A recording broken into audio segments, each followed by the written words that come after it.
Салеметсізбе, құрметті көрермен. Сіздерді каналымда жолықтырғаныма тағы да қуаныштымын. Алдыңғы видеода біз ЕМИЛИ Диккинсонның Hope is the thing with feathers деген өлеңін оқып аударған болатынмын.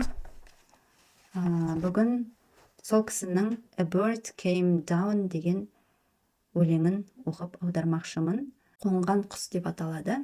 Ғайып әлеммен байланыстыратын тағы да бір еңбегін қабыл алыңыздар. Бастайық. A bird came down the walk. He didn't know I saw. He bit an angleworm in halves and ate the fellow raw. Жалғыз аяқ жол үстіне қонған құс. Менің көріп тұрғанымды сезбеді. Құртты шоқып, екіге бөліп, байғұсты тірідей қылғыта салды. And then he drank a dew from a convenient grass, and then hopped sideways to the wall to let the beetle pass. Сосын ол шық ішті, ыңғайлы шөптің үстінен, сосын шетке қарай қабырғаға секірді, қоңыздың өтіп кетуі үшін.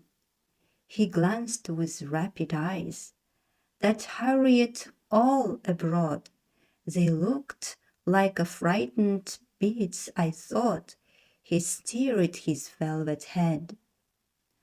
Ұшқыр көздері жылт ете қалды. Барлығы шетке асықты. Дірілдеген моншаққа ұқсап кетті ойымша. Ол барқыт басын қозғалтты. Like one in danger, cautious, I offered him a crumb, and he unrolled his feathers and rode him softer home. Қауіптенген адамша байыппен, мен оған үгінді ұсындым. Ол қанаттарын жайып, үйіне қарай үнсіз қаға жөнелді. Then oars divide the ocean, two silver for a seam, or butterflies off banks of noon leap splashless as they swim. Мұхитты ескектер бөлгенше, тігіз тым күмістей ашық, немесе көбелектей үнсіз қағады, жүзгендей секірмей шашыратпай.